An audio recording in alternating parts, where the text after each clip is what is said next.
خداوند بخشنده مهربان، سلام علیکم و رحمت الله و برکاته. بینندگان گرامی، با عنوان اصلاح یکی از محافظان عائله امام علی رحمانوف از داخل عائله این مطلب را برایمان فرستاده است و عنوان آن را گذاشته ایم: امام علی نورالدین رستم رحمانوف ها در حسرت منیژه ناکام مانده ها. اومده میرم بو چی ده اومدی آخی؟ این زمان بگو چی اومدی؟ تو شودوریه؟ تو شودوری؟ شودا کجای؟ چیکار میکنه شودا راسیه؟ برای کی؟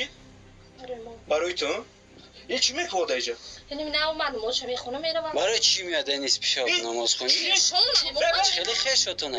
خیلی خش خونه اینجا ایمینا خونه کمک زنه کی بشو؟ بینندگان گرامی، هر چی که در این مطلب آمده است از دید و آنچه که این محافظ از عدل هفتم برای ما ارسال نموده است و ما هرگز کسی را تهمت و به چیزی که اون کار را انجام نداده باشد هرگز به او هیچ اتهامی را نبسته ایم و این کار ما نیز نیست.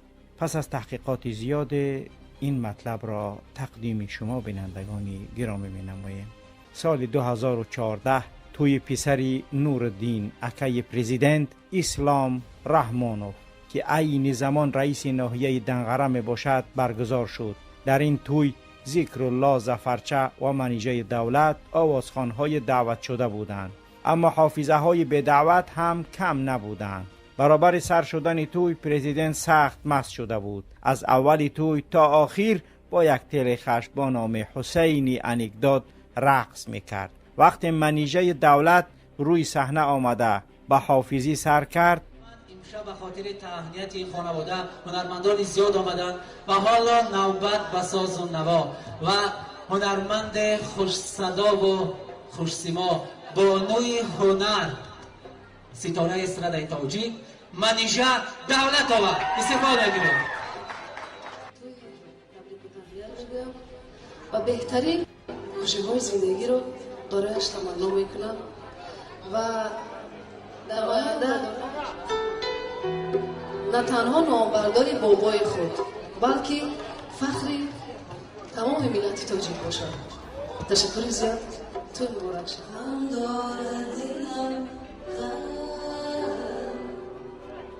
پرزیدنت در گرد و بر او چرخ زده و رقصیده روی راست دویژنی میکرد.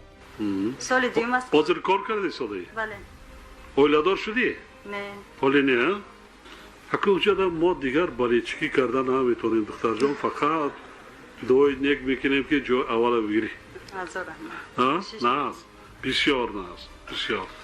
ما چی خدمت کنیم؟ تشکر زیاد. همه شرایط مهیا است. اکنون نوبت ما خدمت کردن. آن وقتا منیژه جوان و زیبا بود.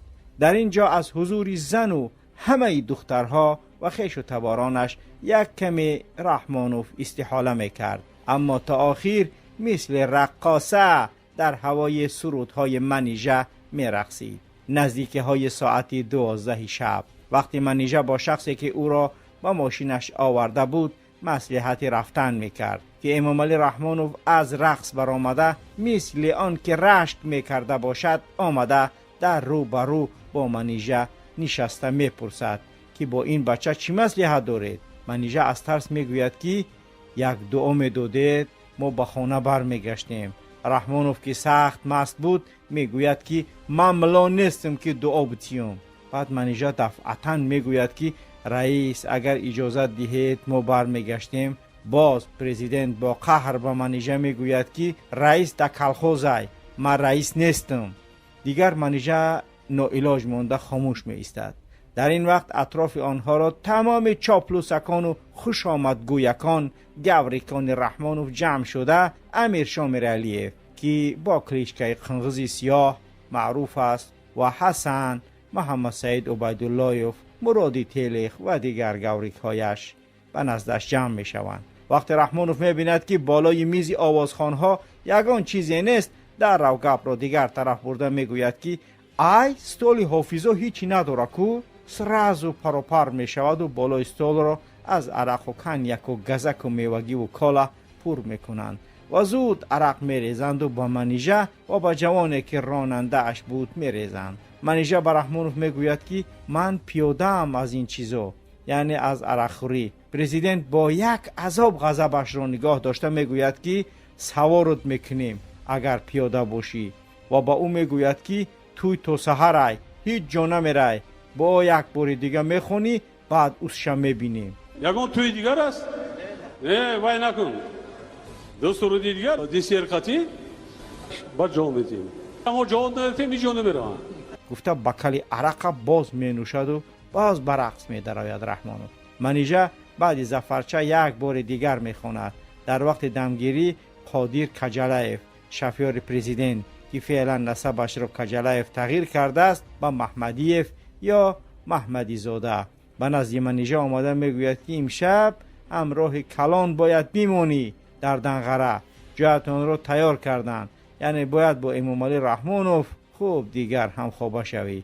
منیژه که آن وقتها جوان بود و همراه یک دوستی نزدیکش در این توی شرکت میکرد راضی نمی شود و با شفیارش با ماشین جیپی سرخ میگریزند. امام علی رحمانوف دیوانه می شود که یک حافظه گپی مرا نگرفت و با یک رقاصه عرق زیاد میخورد و او را به اتاق خواب کشاله کرده میبرد. خوب دیگر این رحمانوف است. منیژه و راننده اش از خانه نورالدین اکای پرزیدنت به دوشنبه رهکی می شوند.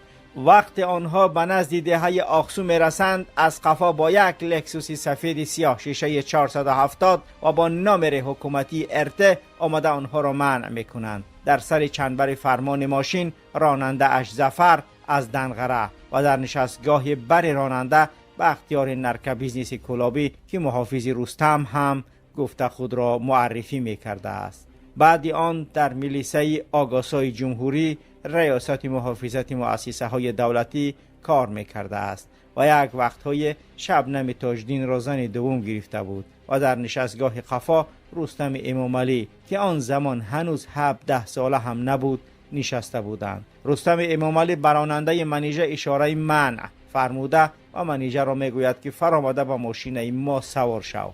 منیژه میگوید که من با همین ماشین آمدم، با همین ماشین برمیگردم و تکلیف پسر پرزیدنت را رد میکند. در آن شب این نفران همراه رستم آمده ذکر الله حکیموف اکخان منیژه را مییابند و در قریبی های دهه سیبستان دنغره باز افتماشین منیژه را منع میکنند. از ماشین فراورده در نشستگاه قفای ماشین خودشان با رستم امام علی شینانیده منیژه را تا خانه اپاش پروینه و 33 میکرورایان دوشنبه می آورند. در راه رستم امام علی و منیژه پیشنهاد میکند که با من میگردی عروسی من میشوی. منیژه میگوید که تو کودکی من مومد میشم. رستم هم مست بوده است. میگوید که فرقش چیه؟ موممی یا بابمی؟ ما بچه پرزیدنتم نمیشناسی مرا؟